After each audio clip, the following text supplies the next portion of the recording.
problem with these bloody smart cars is you can't ride the accelerator and the brake anymore.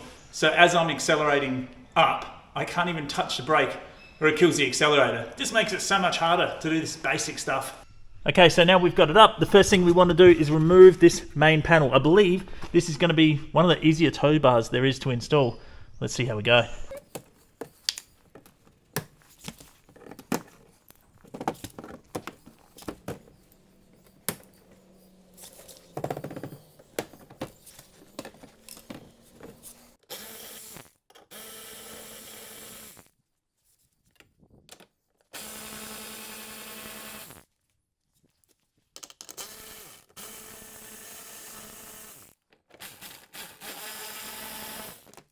Alright, well that was as easy as it comes. The black under panel came off. It was just all these push clips that were super easy to get out.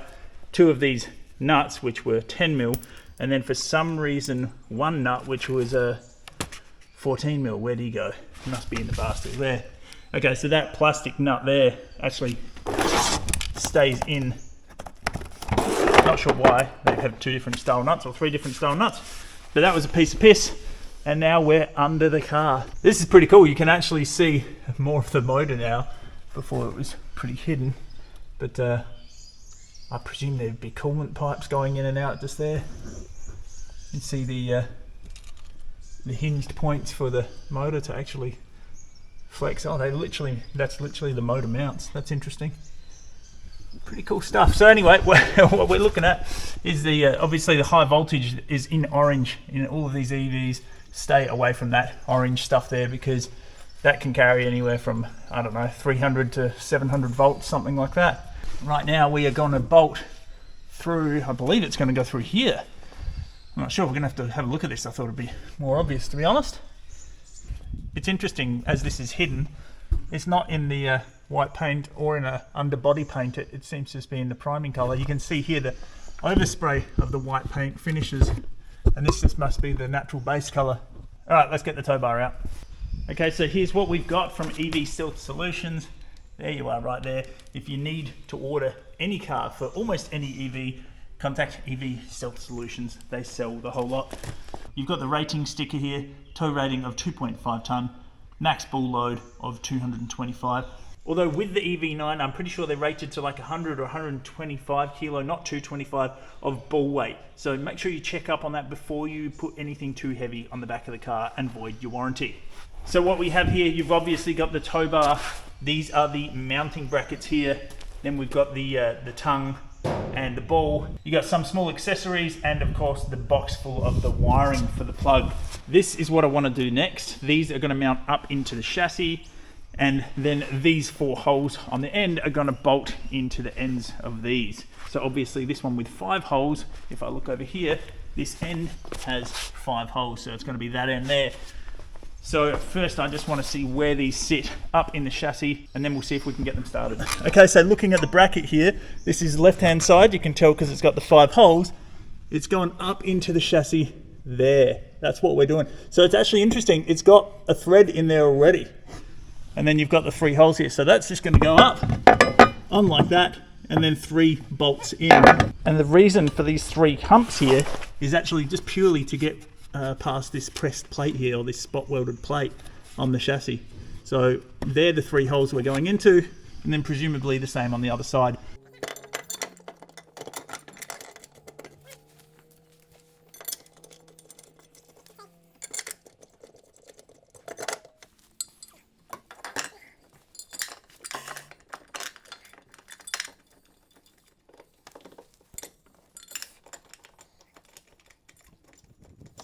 Okay, so now we've got these 2 brackets in, they're just hanging, but you can see the 4 bolts that side, 5 bolts that side.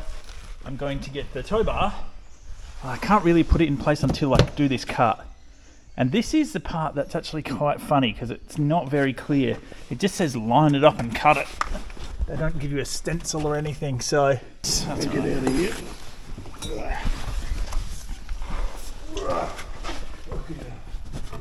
So I'm not sure what I said earlier, but you don't need a Loctite. These, they've got actually, it's not a spring washer, it's like a little locking washer up in there.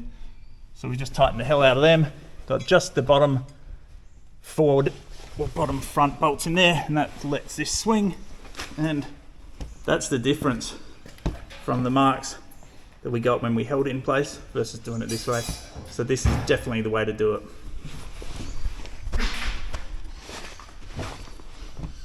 Now I'm just going to start cutting until this is all the way up. I'll probably leave myself 5-10 mil play on either side, probably 10 mil with that rubber gasket until we've cut high enough.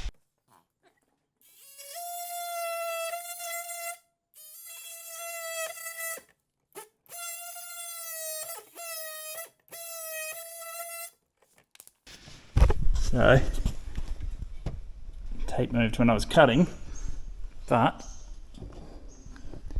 fits in nicely. Just got to keep cutting.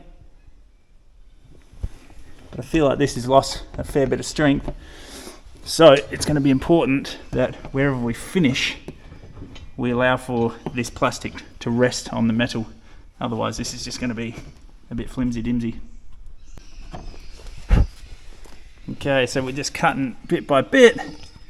Keep swinging it up. I realised before that obviously this is wider here than it is there, so I've got to make sure I bring it in at the appropriate spot. But for now, this is definitely the way to do it. I'd hate to freehand this. It'd be a butchery of a job. Okay, so I've basically cut to the back of this flat edge, I don't know, maybe 5-10 mil off. I might have to take that off in the end, I'm not sure. And now I've gone skinnier for the skinnier tube. As it goes higher, that'll make more sense in a second. Okay, so this looks like the final cut. On the underside, you go full width all the way to pretty much this bend here. Then you come up to about 20-25 mil underneath this lip here. And I've put the gasket on there just for reference. And then I just 45 these. If I lift that up, you can see it's touching at the top. It's got a nice gap all the way around. So that is it, that's in position, and next I'll put the trim all the way around here and then we'll bolt it into place. Okay, so I was putting this strip on everything and it just looked a bit shit with all the 90-degree curves, so I've decided, because my cuts are pretty clean, I'm just going to leave it like that.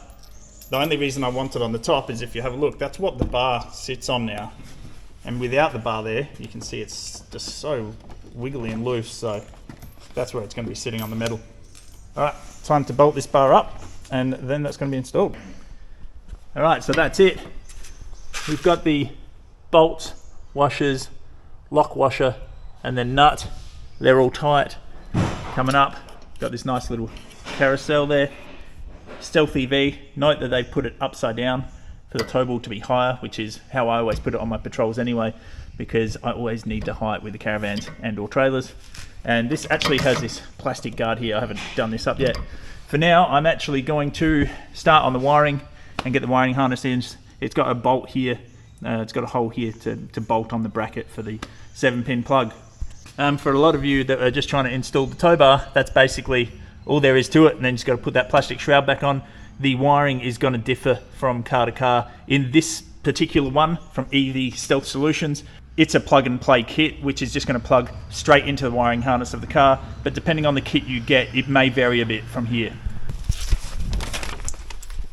Okay, so this is the wiring I've got. The end here is going to go to a 7-pin plug, and this goes in behind either the right light or the left light, I can't remember, and it's literally just going to plug into the wiring loom, and also have an earth. Probably the only thing that seems a bit odd is that they put the fuses behind the wall, but perhaps if it's in here, which is accessible, that'll make sense, but maybe not. I don't know. We'll open it up further, so I'll just pull this out for a minute. That's got a flip. Obviously you've got one of these in here. Pull the sides out.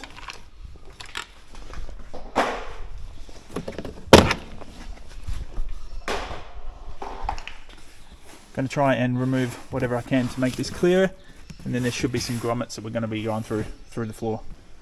So all of this literally just lifts up. You don't even need to pry anything, you just need hands under. It's not easy, the whole thing just lifts clean out and that leaves you there.